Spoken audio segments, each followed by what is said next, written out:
नमस्कार दोस्तों, आज की बात करेंगे पेशवा बाजीराव द्वितीय एवं द्वितीय आंग्ल मराठा युद्ध और तृतीय आंग्ल मराठा युद्ध के बारे में तथा साथ ही इससे संबंधित सभी इंपॉर्टेंट फैक्ट्स एवं क्वेश्चन पर भी डिस्कस करेंगे। वीडियो काफ़ी इंपॉर्टेंट होने वाला है, तो लास्ट तक अवश्य देखिएगा। शुरू करते हैं अपने टॉपिक को। आज के इस टॉपिक के में हम पढ़ेंगे बाजीराव द्वितीय के बारे में। सबसे पहले देखिए, बाजीराव द्वितीय का पेशवा के रूप में जो कार्यकाल था वो 1795 ईस्वी से लेकर 1818 ईस्वी के मध्य रहा था। इनका कार्यकाल याद रखिएगा। और ये क्या है, मराठा साम्राज्य के अंतिम पेशवा थे। ठीक है। इनके पिता का नाम था रघुनाथ राव यानी राघोवा, जिनकी वजह से प्रथम आंग्ल मराठा युद्ध हुआ था। हमने पिछली वीडियो में आपको बताया था रघुनाथ राघोवा को बारे में कि ये पेशवा बालाजी बाजीराव के क्या थे, छोटे भाई थे। इन्होंने पेशवा नारायण राव की हत्या करके ये खुद पेशवा बन गए थे, लेकिन नाना फडणवीस की 12 परिषद ने इनको पेशवा के पद से हटा दिया था और ये अंग्रेजों के संरक्षण में चले गए, जिसके परिणाम स्वरूप क्या हुआ था, प्रथम आंग्ल मराठा युद्ध हुआ था। ठीक है। जो पेशवा माधवराव द्वितीय थे, उनकी मृत्यु के बाद में रघुनाथ राव यानी राघोवा के पुत्र थे बाजीराव द्वितीय, ये क्या बने थे, अगले पेशवा बने थे। इनका कार्यकाल 1795 ईस्वी से 1818 ईस्वी के मध्य रहा था। इनसे पहले जो पेशवा थे वो थे माधवराव द्वितीय। ठीक है। अब नेक्स्ट क्वेश्चन देखिएगा कि मराठा साम्राज्य का अंतिम पेशवा कौन था, तो ये अंतिम पेशवा थे बाजीराव द्वितीय थे। ठीक है। दूसरा क्वेश्चन है कि किस पेशवा के शासनकाल में द्वितीय और तृतीय आंग्ल मराठा युद्ध हुआ था, तो याद रखना है पेशवा बाजीराव द्वितीय के शासनकाल में। तो इनके शासनकाल की सबसे बस इंपॉर्टेंट बात यही याद रखनी है आपको कि अंतिम पेशवा कौन थे, पेशवा बाजीराव द्वितीय, ये अंतिम पेशवा। इसके अलावा सबसे इंपॉर्टेंट बात कि दूसरा और तीसरा आंग्ल मराठा युद्ध इनके काल में ही हुआ था। अब नेक्स्ट पॉइंट में हम सबसे पहले देखते हैं द्वितीय आंग्ल मराठा युद्ध के बारे में। देखिए, द्वितीय आंग्ल मराठा युद्ध 1803 ईस्वी से लेकर 1805 ईस्वी के मध्य हुआ था। यानी द्वितीय आंग्ल मराठा के युद्ध का समय है ये 1803 ईस्वी से लेकर 1805 ईस्वी तक। ठीक है, ये बात क्लियर हो गई यहाँ पर। अब देखिए, समझिएगा द्वितीय आंग्ल मराठा युद्ध की पृष्ठभूमि क्या है, इसमें क्या क्या हुआ था, कौन कौन सी संधियां हुई और क्या क्या बातें हुई, सभी बातों को हमने स्टेप बाय स्टेप यहाँ पर समझा रखा है। समझिएगा। सबसे पहले देखिएगा पॉइंट में कि प्रथम आंग्ल मराठा युद्ध राघोवा यानी रघुनाथ राव की वजह से हुआ था। अभी मैंने बता दिया है आपको। उसी प्रकार उसके पुत्र पेशवा बाजीराव द्वितीय की मूर्खता की वजह से द्वितीय आंग्ल मराठा युद्ध हुआ था। ठीक है। इस समय गवर्नर जनरल कौन थे, लॉर्ड वेलेजली थे। और प्रथम आंग्ल मराठा के समय वारेन हेस्टिंग्स थे गवर्नर जनरल, और द्वितीय आंग्ल मराठा युद्ध के समय गवर्नर जनरल कौन है, लॉर्ड वेलेजली है। वेलेजली फ्रांसीसी प्रभाव को कम करने के लिए सहायक संधि की नीति के तहत सभी भारतीय राज्यों को अपने राज्य में यानी ब्रिटिश राज्य में क्या करना चाहते थे, शामिल करना चाहते थे। ये बात यहाँ तक याद रखनी है। अब होता क्या है कि 1800 ईस्वी में नाना फडणवीस की मृत्यु हो जाती है, और उनकी मृत्यु के बाद में जो मराठा सरदार थे उन्होंने क्या किया, अदूरदर्शिता का परिचय दिया। यानी नाना फडणवीस की मृत्यु के बाद में सभी मराठा सरदार अपनी अपनी चलाने लगे। कुछ मराठा सरदार कुछ कर रहे हैं तो दूसरे मराठा सरदार और कुछ कर रहे हैं, एक दूसरे के विरोध में उतर गए। यानी कुल मिला के बात है, उन्होंने कोई भी सही कार्य नहीं किया। तो पेशवा बाजीराव द्वितीय द्वारा शक्ति को पुनः प्राप्त करने की लालसा बढ़ी थी, एक बात याद रखना है। जैसे ही नाना फडणवीस की क्या हुई, मृत्यु हुई, जब तक नाना फडणवीस की मृत्यु नहीं हुई थी तब तक नाना फडणवीस ही पूरे प्रशासन को चलाते थे।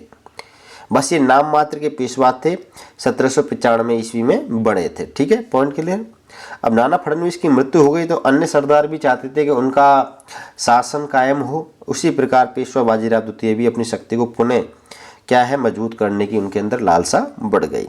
और इस प्रकार पेशवा बाजीराव द्वितीय और दौलत राव सिंधिया में एक समझौता हुआ, जिसके अनुसार पेशवा ने दौलत राव सिंधिया को जसवंत राव होलकर के विरुद्ध सहायता देने का वचन दिया, और दौलत राव सिंधिया ने बालाजी बाजीराव द्वितीय को यानी बाजीराव द्वितीय को मृत नाना फडणवीस के मित्रों के विरुद्ध सहायता देने का वादा किया। ठीक है, पॉइंट क्लियर हो गया कि अब यहाँ पे देखिए कि इन्होंने क्या शक्ति बढ़ाने के लिए, देखो सरदार अपनी अपनी तैयारियों में लगे हुए हैं। पेशवा बाजीराव द्वितीय थे, वो दौलत राव सिंधिया से उन्होंने संधि कर ली, मित्रता का हाथ बढ़ा लिया और कह दिया कि आप क्या करो, जसवंत राव होलकर के विरुद्ध युद्ध करेंगे तो मैं आपकी सहायता करूंगा। उसी प्रकार बाजीराव द्वितीय से भी दौलतराव सिंधिया ने कहा कि अगर आप नाना फडणवीस के जितने भी मित्र हैं उनके विरुद्ध कोई भी काम करो, युद्ध करोगे तो मैं आपकी सहायता दूंगा। क्लियर बात हो गई यहाँ पे। इस समझौते ने इस समय मराठों की पारस्परिक जो शत्रुता थी उसको क्या दिया, प्रोत्साहन दिया था। अब होता क्या है कि दौलतराव सिंधिया और जसवंत राव होलकर के मध्य मालवा में क्या हो जाता है, संघर्ष प्रारंभ हो जाता है इस संधि के बाद में। क्लियर बात हो गई यहाँ पे। और इसी समय पेशवा बाजीराव द्वितीय ने जसवंत राव होलकर के भाई बिठू जी की क्या कर दी, बिठू जी होलकर की हत्या करवा दी थी।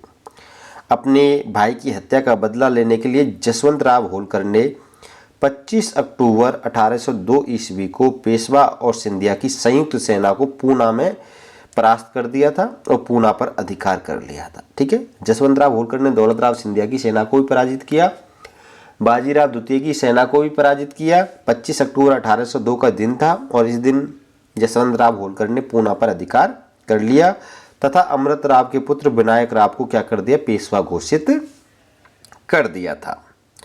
अब पेशवा बाजीराव द्वितीय ने बसीन में शरण ली, ठीक है, और अंग्रेजों से सहायता मांगी और इस प्रकार पेशवा और कंपनी के मध्य क्या हुई, बसीन की संधि हुई। अब देखिए प्रथम जो युद्ध था, प्रथम आंग्ल मराठा युद्ध था वो सूरत की संधि के तहत हुआ था। द्वितीय आंग्ल मराठा युद्ध हुआ था बसीन की संधि के तहत। और ये बसीन की संधि किसके मध्य हुई, अंग्रेजों के मध्य और पेशवा बाजीराव द्वितीय के मध्य हुई थी। अब देखिए बसीन की संधि हुई थी 31 दिसंबर 1802 ईस्वी को और किसके मध्य हुई, पेशवा बाजीराव द्वितीय और अंग्रेजों के मध्य। और अंग्रेजों में भी कौन थे, गवर्नर जनरल लॉर्ड वेलेजली थे, इनके मध्य यानी लॉर्ड वेलेजली और पेशवा बाजीराव द्वितीय के मध्य बसीन की संधि हुई 31 दिसंबर 1802 ईस्वी को। अब इसकी संधि की जो शर्तें थीं उनको समझिएगा कि पहली शर्त थी कि पेशवा ने कंपनी की अधीनता स्वीकार कर ली, कि इस संधि के तहत क्या नहीं किस संधि के तहत पेशवा बाजीराव द्वितीय ने अंग्रेजों की अधीनता स्वीकार की थी, कंपनी की, ईस्ट इंडिया कंपनी की अधीनता स्वीकार की थी बसीन की संधि के तहत। बाजीराव द्वितीय और अंग्रेजी कंपनी ने पारस्परिक सुरक्षा के साथ साथ एक दूसरे के मित्रों की सुरक्षा का आश्वासन दिया। बाजीराव द्वितीय दोनों ने कहा कि अगर आपको कोई समस्या आएगी तो मैं आपकी मदद करूंगा, या आपके किसी भी मित्र को समस्या आती है तो मैं मदद करूंगा। अंग्रेजों ने भी कहा कि अगर पेशवा बाजीराव से कि आपको कोई समस्या आती तो हम हेल्प करेंगे और आपके किसी भी मित्र को कोई समस्या आती तो भी हम मदद करेंगे। तीसरी शर्त थी कि पेशवा की सहायता के लिए 6000 पैदल सैनिक और तोपखाना आदि भी अंग्रेजों ने देना स्वीकार किया तथा उसे सेना को पेशवा की सीमाओं में रखने की क्या की गई, व्यवस्था की गई थी। इसके अलावा पेशवा ने सहायक सेना के व्यय हेतु लगभग 26 यानी जो अंग्रेजी सेना रहेगी सहायक सेना के रूप में उसके व्यय हेतु 26 लाख रुपए वार्षिक आय वाले कुछ प्रदेश जैसे गुजरात, ताप्ती, नर्मदा के मध्यवर्ती क्षेत्र, तुंगभद्रा नदी के क्षेत्र कंपनी को सौंपने का वचन दिया था। इसके अलावा पेशवा ने वादा किया कि वह किसी भी यूरोपियन अथवा अंग्रेजों के शत्रु को अपनी सीमाओं में नहीं रहने देगा। इसके अलावा पेशवा ने सूरत नगर कंपनी को दे दिया था, बसीन की संधि के तहत देने का वादा किया था। इसके अलावा पेशवा के विदेशी मामले कंपनी के अधीन हो गए थे। इसके अलावा पेशवा ने वादा किया कि वह हैदराबाद के निजाम और बड़ौदा के गायकवाड़ से अपने मतभेदों का निर्णय अंग्रेजों से कराएगा और इस प्रकार पेशवा के निजाम व गायकवाड़ के मध्य सभी अधिकारों को क्या कर दिया गया, समाप्त कर दिया गया। नेक्स्ट शर्त थी कि पेशवा पिंडारियों को सहयोग नहीं करेगा। ये बसीन की संधि की प्रमुख शर्तें थी जो अंग्रेजों के साथ पेशवा बाजीराव द्वितीय ने की थी 31 दिसंबर 1802 ईस्वी के दिन। ठीक है, तो अब देखिए नेक्स्ट समझिएगा कि इस प्रकार बसीन की संधि कर पेशवा ने न सिर्फ अंग्रेजों के संरक्षण को स्वीकार किया बल्कि प्रशासन के प्रत्येक क्षेत्र में अंग्रेजों के हस्तक्षेप को मान्यता दे दी। इससे पेशवा शक्ति कमजोर हो गई व अंग्रेजों को अत्यधिक लाभ हुआ। मराठा संघ का सर्वोच्च नेता सहायक संधि से बन गया जिससे अधीनस्थ सरदारों की हैसियत में काफ़ी कमी आ गई। इसके बाद में होता क्या है कि 13 मई 1803 ईस्वी को आर्थर वेलेजली के संरक्षण में अंग्रेजी सेना की सहायता से पेशवा बाजीराव द्वितीय ने पूना पर प्रवेश कर अपनी गद्दी प्राप्त की।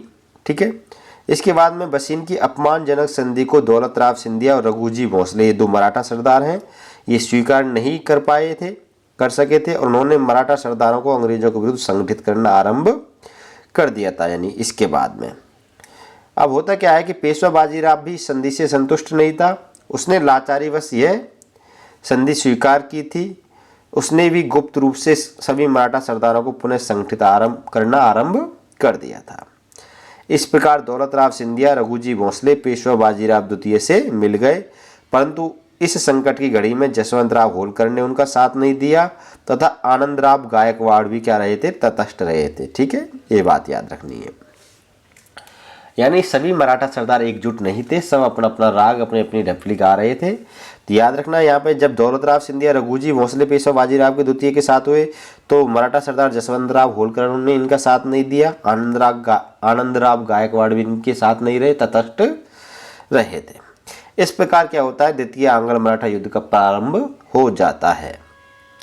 अब देखिए द्वितीय आंग्ल मराठा युद्ध का जो प्रारंभ है वो अगस्त 1803 ईस्वी में होता है। अब अंग्रेजों ने, अब देखिए इसकी पृष्ठभूमि क्या है, समझिएगा कि अंग्रेजों ने एक ही साथ दक्षिण और उत्तरी भारत के मराठाओं के विरुद्ध युद्ध आरंभ कर दिया था अगस्त 1803 में। दक्षिण सेना की कमान आर्थर वेलेजली, जिसको ड्यूक ऑफ वेलिंगटन भी कहते हैं, दक्षिण सेना की कमान संभाली किसने, आर्थर वेलेजली ने। आर्थर वेलेजली का अन्य नाम क्या, ड्यूक ऑफ वेलिंगटन। तथा उत्तर की जो सेना थी उसका जो कमान संभाली थी वो किसने संभाली थी, जनरल लेक ने। ठीक है, तो इस प्रकार हम कह सकते हैं कि मराठाओं पर दक्षिण से और उत्तर दोनों तरफ से क्या किया गया, आक्रमण किया गया द्वितीय आंग्ल मराठा युद्ध में।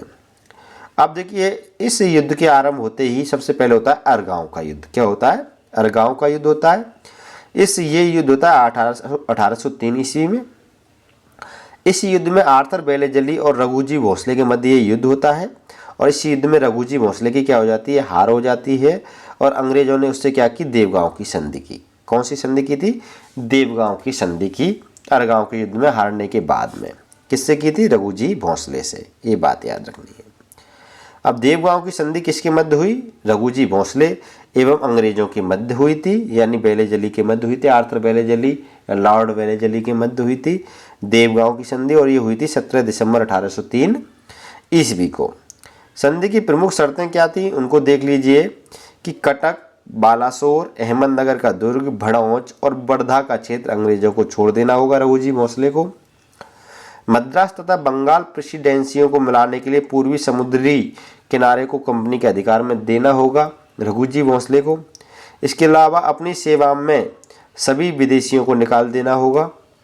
इसके अलावा निजाम एवं पेशवा के साथ अपने मतभेदों को सुलझाने के लिए अंग्रेजों की मध्यस्थता स्वीकार करनी होगी। मराठा सरदारों से स्वयं अपने अधिकारियों को दूर रखना, उत्तराधिकारियों को दूर रखना होगा। अपने दरबार में एक अंग्रेज दरबारी रखना होगा। ठीक है, अब इस सब पॉइंट के तहत माउंट स्टार्ट एल्फिनस्टोन नामक अंग्रेज इस पद पर क्या हुआ था, नियुक्त हुआ था, यानी रघुजी भोंसले के दरबार में नियुक्त हुआ था माउंट स्टार्ट एल्फिनस्टोन। किस संधि के तहत, देवगांव की संधि के तहत। ये संधि की क्या है, देवगांव की संधि की शर्तें हैं। अब देखिए नेक्स्ट अगले पॉइंट में देखिए फिर होता है लसवाड़ी का युद्ध। क्या होता है, अरगांव का युद्ध। पहला हुआ अरगांव का युद्ध, रघुजी भोंसले हार गए। दूसरा उसके बाद में अरगांव के युद्ध के समापन किससे हुआ, देवगांव की संधि से हुआ। फिर होता है लसवाड़ी का युद्ध, ये नवंबर 1803 में होता है। जनरल लेक व दौलतराव सिंधिया के मध्य होता है। रघुजी भोंसले हार चुके हैं, अब दौलतराव सिंधिया को किसने हराया, जनरल लेक ने। इस युद्ध में दौलतराव सिंधिया की हार हुई और अंग्रेजों ने उससे सुरजी अर्जन गांव की संधि की। ठीक है, अब देखिए सुरजी अर्जन गांव की संधि क्या है, इसको समझ लीजिए। सुरजी अर्जन गांव की संधि दौलतराव सिंधिया व अंग्रेजों के मध्य हुई थी। क्लियर पॉइंट यहाँ पे। संधि की प्रमुख शर्तें क्या थी, पहली शर्त थी गंगा और यमुना नदी के बीच की अपनी समस्त भूमि तथा जयपुर, जोधपुर और गोहद के उत्तर की संपूर्ण भूमि अंग्रेजों को दे दी संधि के तहत। ठीक है, इसके अलावा अहमदनगर, भड़ौच, अजंता तथा गोदावरी नदी के बीच की समस्त भूमि भी अंग्रेजों को दे दी गई इस संधि के तहत। इसके अलावा मुगल बादशाह पेशवा गायकवाड़ और निजाम से अपने समस्त अधिकारों को वापस ले लिया है उसने।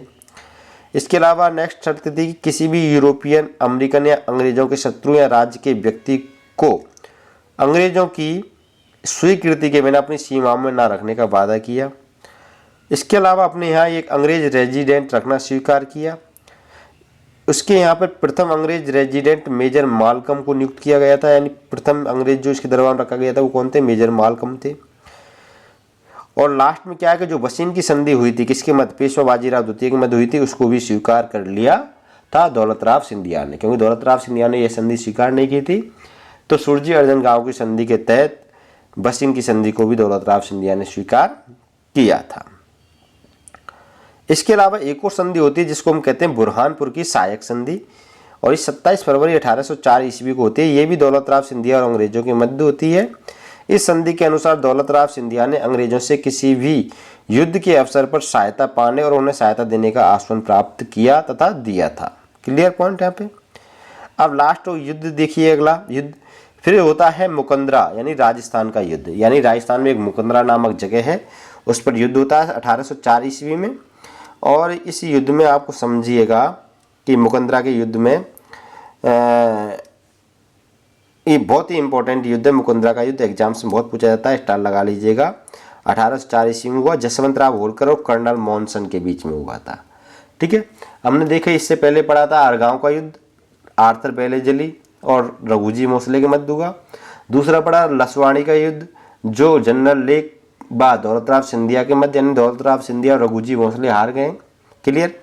अब जसवंत राव होलकर युद्ध में लड़ रहे हैं। ठीक है, अब जसवंत राव होलकर ने क्या किया, कर्नल मॉनसन को हरा दिया इस युद्ध में, मुकंदरा के युद्ध में। तो इस युद्ध में किसकी हार हुई, कर्नल मॉनसन की क्या हुई, हार हुई। फैक्ट देखिएगा कि होलकर ने अपने क्षेत्रों में नियुक्त 3 अंग्रेज अधिकारियों विकर्स, डॉन तथा धान को मौत के घाट उतार दिया। तो बेलेजली ने कर्नल मॉनसन के नेतृत्व में होलकर के विरुद्ध क्या कर दी, सेना भेज दी, जिसे होलकर ने मुकुंदरा के दर्रे यानी राजस्थान में न केवल बुरी तरह पराजित किया वरन उसकी 5 बटालियन तथा 6 कंपनियां पूरी तरह क्या कर दी, नष्ट कर दी थी जसवंत राव होलकर ने। इसके बाद होलकर दिल्ली की ओर बढ़ा। कहाँ की ओर बढ़ा, दिल्ली की ओर बढ़ा।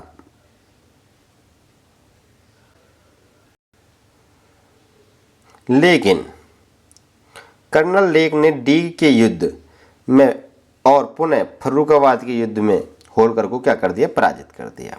यानी कर्नल मॉनसन मुकंदरा के युद्ध में होलकर से हार गए, लेकिन कर्नल लेक ने डी के युद्ध में और फर्रुखाबाद के युद्ध में होलकर को पराजित कर दिया।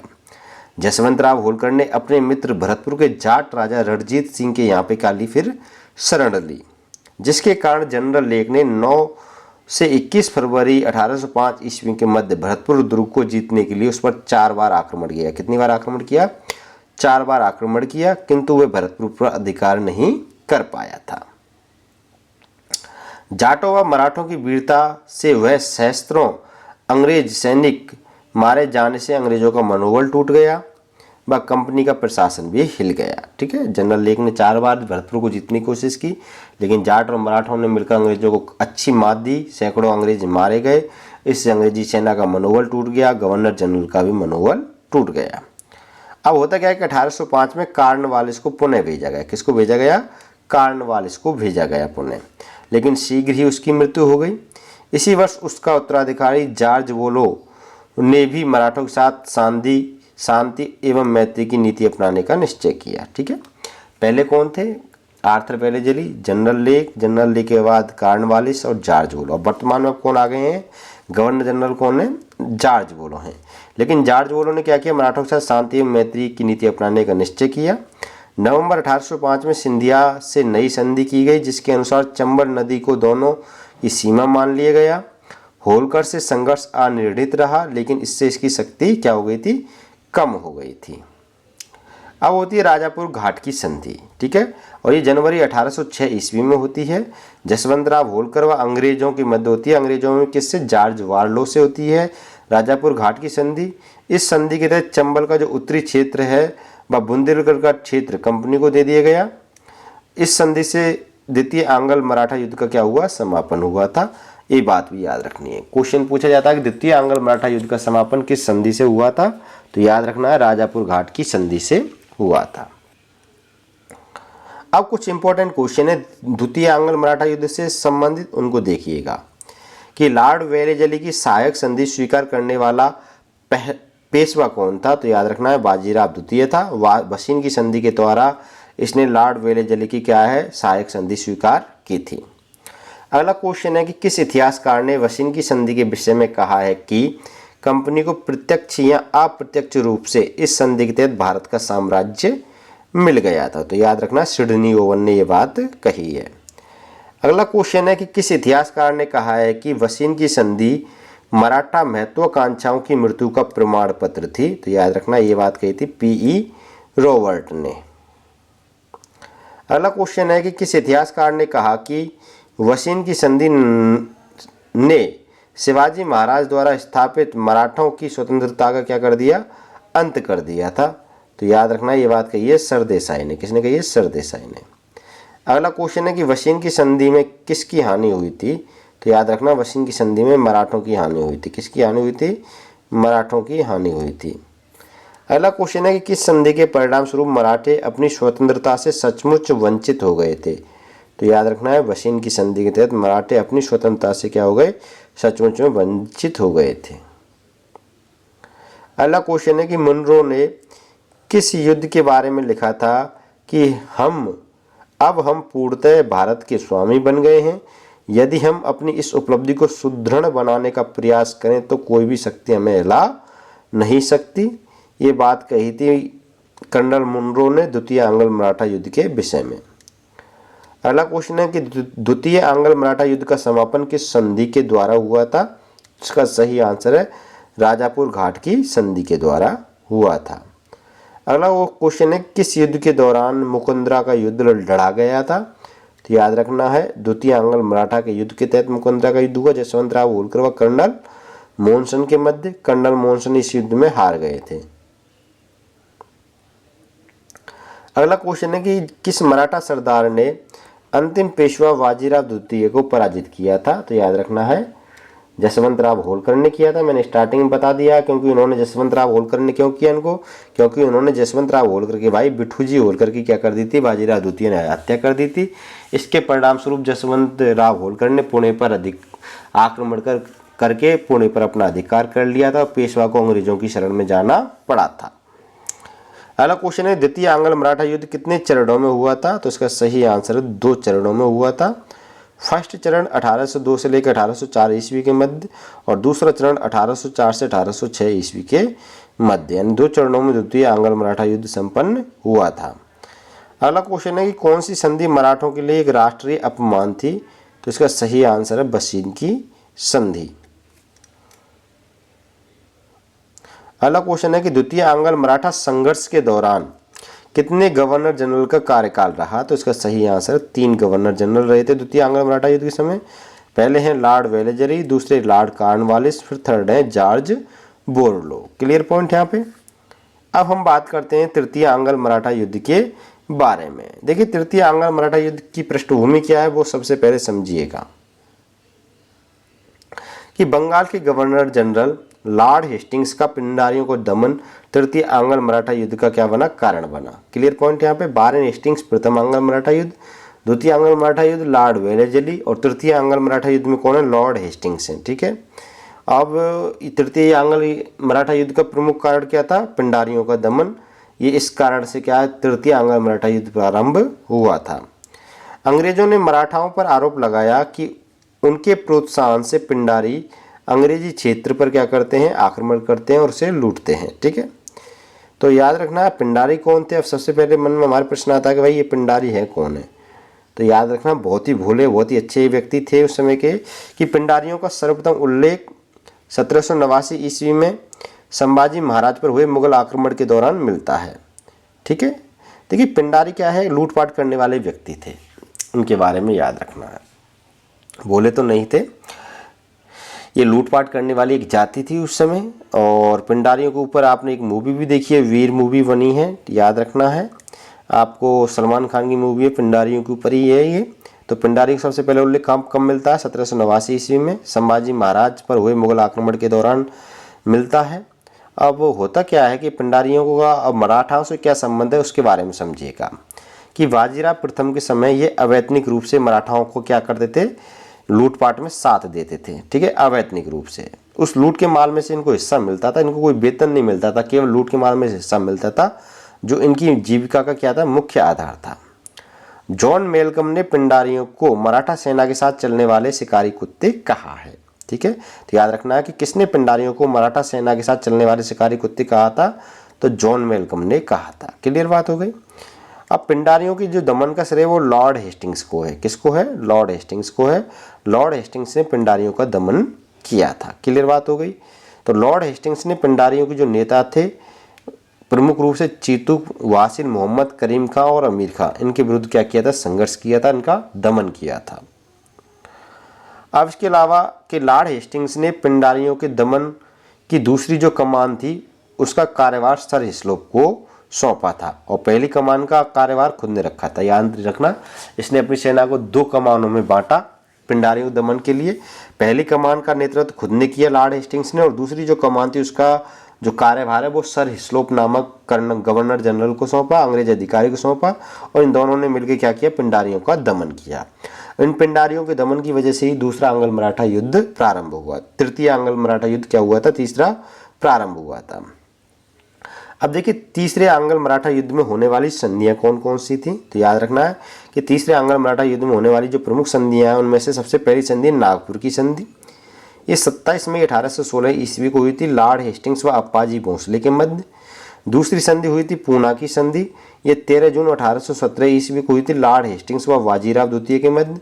तीसरी संधि थी ग्वालियर की संधि और ये 5 नवंबर 1817 ईस्वी को हुई थी ये संधि। ये भी लॉर्ड हेस्टिंग्स व दौलतराव सिंधिया के मध्य हुई थी। अगली संधि है मंदसौर की संधि और ये मंदसौर की जो संधि है ये 6 जनवरी 1818 ईस्वी को हुई थी लॉर्ड हेस्टिंग्स व मल्हारराव होलकर के मध्य। जो अगली लास्ट संधि है वो है कानपुर की संधि जो जून 1818 में हुई और इस संधि के बाद अंग्रेजों ने पेशवा के पद को क्या कर दिया? समाप्त कर बाजीराव द्वितीय को कानपुर के निकट बिठूर में पेंशन पर जीने के लिए भेज दिया था। ठीक है, याद रखना है।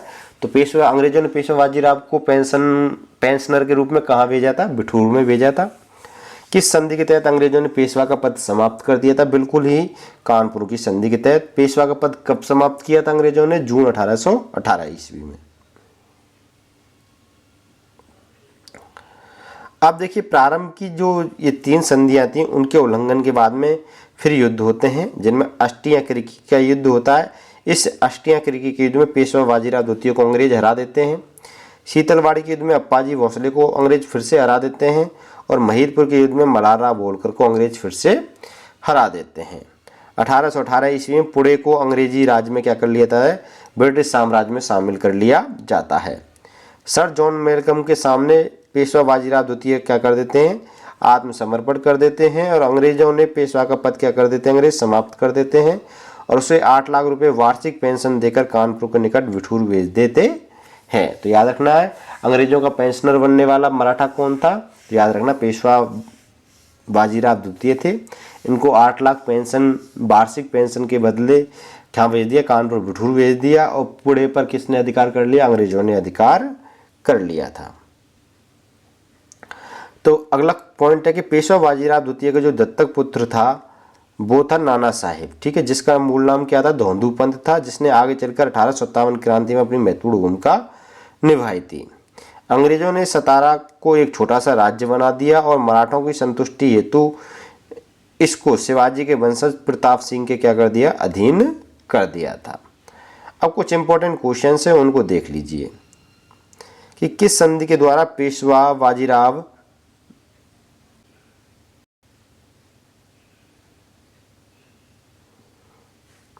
पेशवा बाजीराव द्वितीय, ठीक है, को मराठा संघ की प्रधानता छोड़ देनी पड़ी थी? तो याद रखना पूना की संधि के तहत जो 13 जून 1817 ईस्वी को हुई थी। इस युद्ध में मराठा संघ पेशवा बाजीराव द्वितीय की हार हुई थी और उनको मराठा संघ की प्रधानता छोड़ देनी पड़ी थी।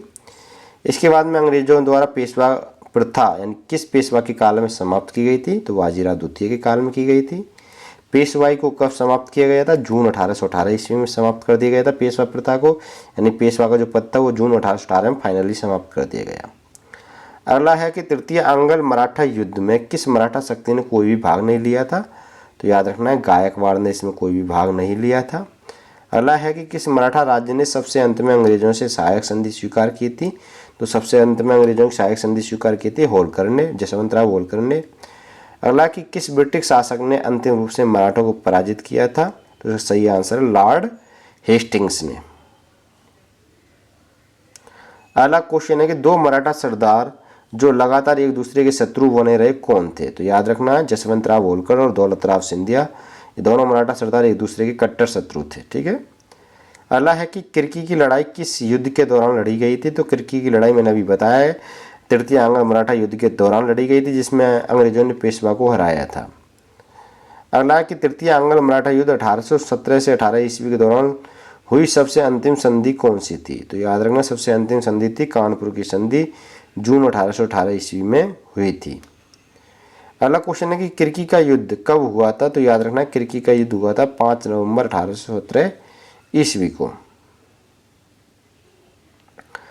नेक्स्ट अगला क्वेश्चन है कि तृतीय आंग्ल मराठा युद्ध किस अंग्रेज के समय हुआ था? तो तृतीय आंग्ल मराठा युद्ध हुआ था लॉर्ड हेस्टिंग्स के समय। ठीक है। लॉर्ड हेस्टिंग्स, फैक्ट्स में देखिएगा कि लॉर्ड हेस्टिंग्स ने अधीनस्थ पृथक्करण की नीति अपनाई थी। क्या अपनाई थी? अधीनस्थ पृथक्करण की नीति अपनाई थी। इसके अलावा हेस्टिंग्स ने, नेक्स्ट क्वेश्चन देखिएगा कि हेस्टिंग्स ने पिंडारियों को दमन करने के लिए कितनी कमान बनाई थी? तो 2 कमान बनाई थी। कितनी बनाई थी? 2 बनाई थी। एक कमान का नेतृत्व उसने स्वयं किया था, जबकि दूसरी कमान का नेतृत्व किसने स्वयं किया? दूसरी कमान नेतृत्व किसने किया? सर टॉमस हिस्लो को सौंप दिया गया दूसरी कमान का नेतृत्व के लिए। 1817 ईस्वी में पिंडारियों को क्या हो गया था? पूर्णतः दमन हो गया था। अगला क्वेश्चन है कि सीतामढ़ी का युद्ध कब हुआ था? तो याद रखना है, सीतामढ़ी का युद्ध हुआ था 27 नवंबर 1817 ईस्वी को। नेक्स्ट अगला क्वेश्चन है कि तृतीय आंग्ल मराठा युद्ध में किसने भाग नहीं लिया था? तो देखिए, तृतीय आंग्ल मराठा युद्ध में महादजी सिंधिया ने भाग नहीं लिया था, जबकि अप्पाजी भोसले, मल्हारराव होलकर और पेशवा बाजीराव द्वितीय ने भाग लिया था। अगला क्वेश्चन है कि किन आधारों पर 1851 ईस्वी में बाजीराव द्वितीय की मृत्यु के बाद लॉर्ड डलहौजी ने नाना साहब को 8 लाख रुपए सालाना पेंशन के दावे को नामंजूर कर दिया था?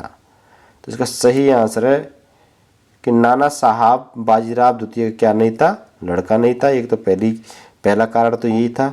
ठीक है। नाना साहब क्या था? पेशवा बाजीराव द्वितीय का लड़का नहीं था। इसके अलावा पेंशन की मंजूरी क्या है? वंशानुगत नहीं थी। इसके अलावा कौन से मराठा वंशज पेशवा को अपना स्वामी मानते थे? तो याद रखना, सिंधिया और होलकर पेशवा को अपना स्वामी मानते थे। ये थे दोस्तों आज की इस वीडियो के टॉप इंपोर्टेंट क्वेश्चंस। वीडियो पसंद आई वीडियो को लाइक करिएगा, शेयर करिएगा। आप हमारे चैनल पर नए, चैनल को सब्सक्राइब करिएगा। ऐसे कंटेंट हम आपके लिए लाते रहेंगे। फिर मिलेंगे नेक्स्ट अगली वीडियो में। तब तक के लिए अलविदा, बाय बाय।